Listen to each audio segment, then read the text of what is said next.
So we have here with us Miss Ankita Konwar, yes, the founder of Invincible Women, and of course, founder, the face of Pinkathon as well. So it's been quite a journey, and of course, I have to tell you this that the event was quite inspiring to know the stories and everything. Thank you. And to be honest with you, when as a journalist, when we have to go to other events, we have to clap, but but the storytelling that Yeah. happened inside, it came naturally. So Yeah. so I want to ask this, start with the journey. It's been the 10th year now. Yeah. So what was the vision back then, and how far you have come? Your vision behind all of this. So first, I'd like to say that you can try and do as much as you can, but it's never going to be enough. But we started, the vision was about getting as many women as possible to take their health seriously, to take out time from their schedules of taking care of the family and maybe having a job and a business and whatever, to take time out for themselves, for their own health and well-being, not only physical but also mental and emotional.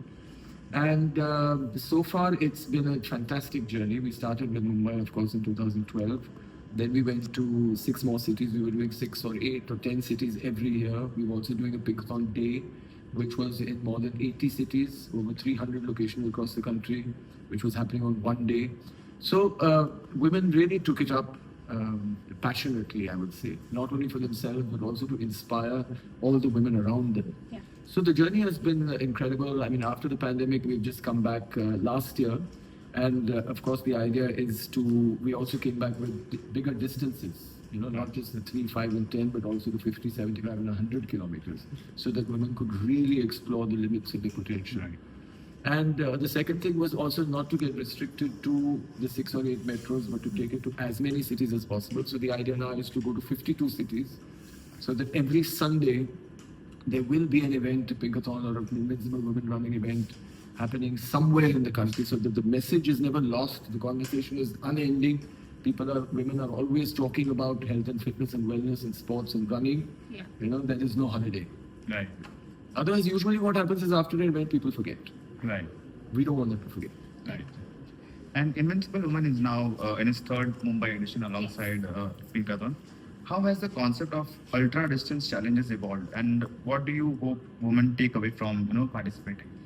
Usually when it comes to ultra distances, it's about the distance between one place to the other, So for women, because we have so many responsibilities, we have our families, we have our jobs, we already have so much to juggle with.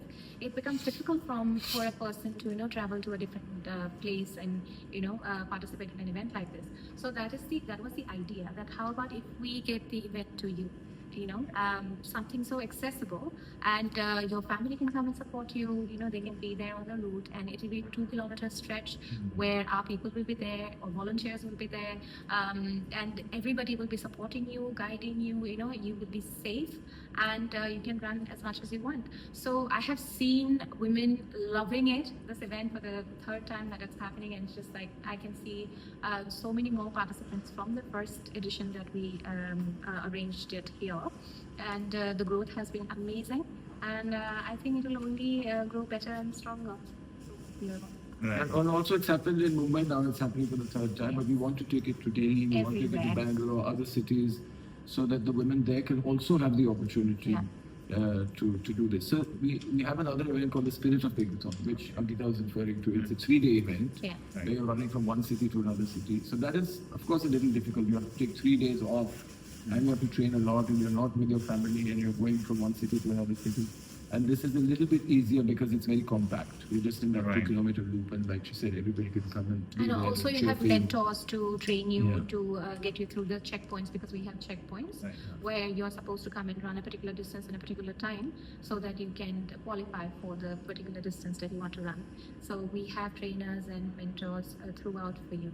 So I think that's also kind of keeps you motivated, that you want to be active throughout the year. Fantastic.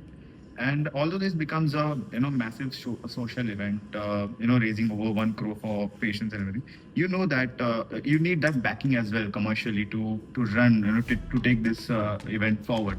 So how has that journey been, 10 years ago, and even today, how commercially it has been fascinating and big for the event. So it's not that easy because when you're talking about commercial backing and corporate sponsorship, Yeah. they're also looking for some kind of a return. So they're in the event because they want to market something mostly. Right. Sometimes they're there just because they like the event and they want to be there. We've had sponsors like that as well. But it is difficult a lot of times because the sponsors feel that women are not their audience. Like we've had even phone companies tell us that women don't buy phones. But that was 10 They years don't, ago. they don't choose their phones, even today. They say that the technology is so much that women will always ask another man what is the phone that they should buy. Right. Or they're using second-hand phones from the husband or second-hand phones from their son or from the father. So they are not the target audience. So that becomes a problem when there is a company looking for an audience to directly interact with. Then you have to restrict yourselves to women products and women's services. I mean, I'll give you an example. Today, even washing machines and mixers are so technology heavy that sometimes the woman has to figure out. I mean, it's again about the role that women play. People feel that women don't understand technology. Women also need to feel that they don't understand technology. So they have to ask somebody else, what is the best washing machine to buy? And that is a thing that women are supposed to be using.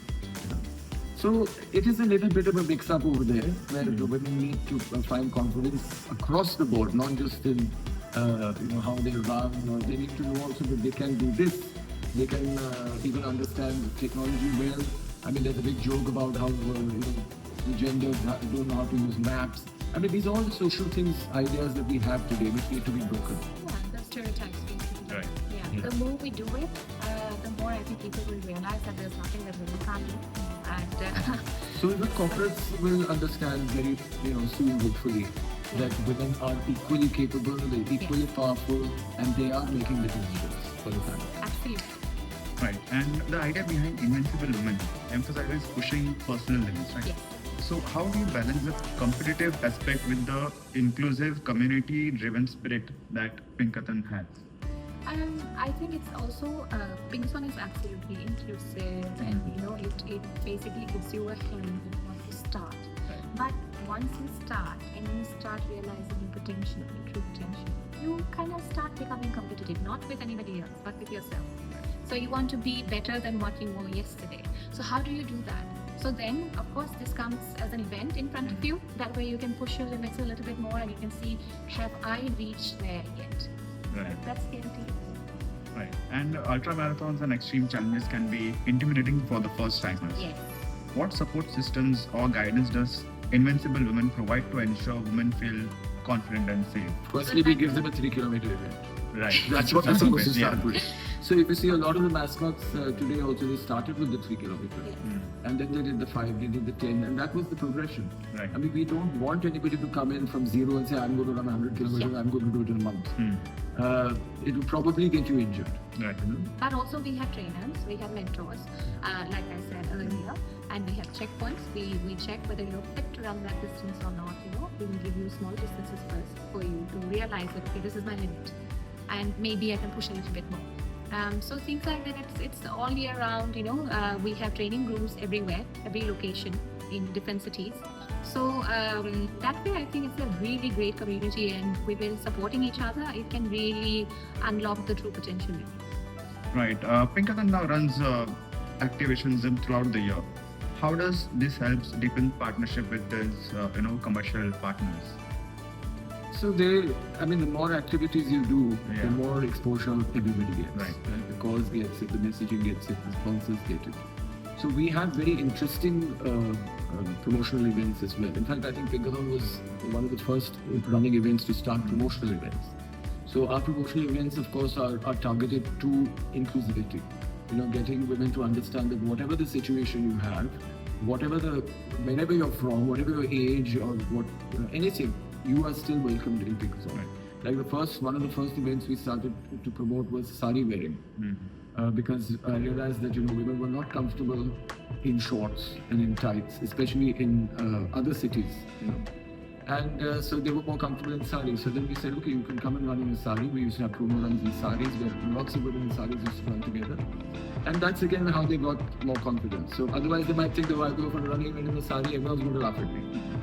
but we include that. And now They there say are they're not going to women running 75 kilometers. They run, yeah, from city to city in Saudi.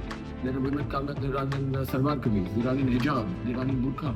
So it's completely inclusive that way. So also the promotional events we have for visually impaired women, specifically for them. If they feel that, oh, maybe, what will happen if we go to this event?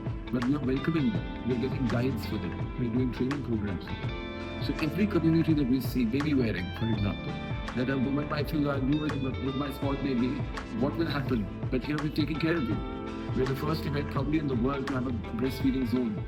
So that baby wearing mothers can use that breastfeeding zone because the baby needs to be fed. So things like that, we try to keep evolving and innovating different ideas so that everybody feels that this is their space. And also brands realize that this is so inclusive, and then they realize that this is their market, this is their place. Right. And how important was it for the Pinkathon to get recognition and support from bodies like SAI and Fit India movement? How has that helped strengthen the event's reach and credibility? Well, this is the first time they're involved, so Yeah. hopefully it is going to strengthen the reach. But see, the Sports Authority of India is the biggest sporting organization in the country. I mean, they are the head of everything. Under the sports ministry, it is the Sports Authority of India. It is the Fit India movement. And these things are very powerful when they come to work with you in collaboration.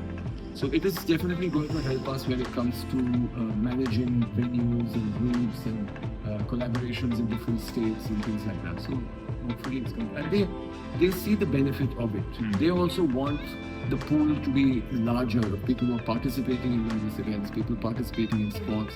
And this is the biggest women's event in the country. There is no other event like this that is from 3 kilometers to 100 kilometers for anybody, I think, but especially for women. So they know that, and the kind of numbers in terms of the lives we've touched is very, very big. So they know that, if they promote these kind of events, and I think more people should start events like this, which have this much of a reach. And even the government, I'm sure, understands that. And also the government stands for women empowerment and women in sports. So they want to highlight women in sports. So then, I think this is the right fit. And what were the discussions around, with SAI or Fit India movement? How did they came on board? Well, I met the sports minister, Mr. Mandavia, and I explained the event to him, and he was very, very supportive. He says, these are the kind of things that we should do, and the Sports Authority of India and Fit India will support it.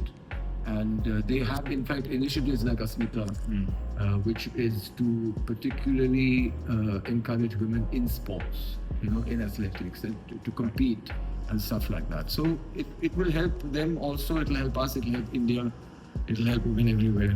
So it's just win-win for everybody. Yeah, and talking about Zydus now, the title sponsor, how did that deal come off?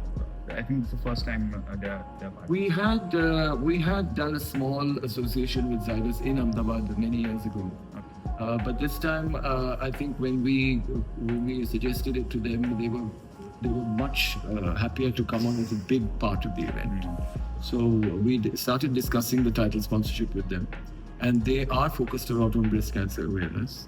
And they were very happy to be part of it. And I told them that we want to do 52 cities. If they really like the way the event goes, hopefully they will be with us for the long run. Right. And lastly, there are also other brands involved. So how do you identify and approach brands, whose CSR goals align with Pinkathon's vision? Well, we do definitely pitch to brands which we feel would be aligned to the cause that we have and aligned to the values that we have. But also we are approached by brands themselves. When they hear about the event, they see the event, they come to us and they say, how can we be part of this? So that is definitely interesting because like I said, it's not that easy to find women-centric brands all the time.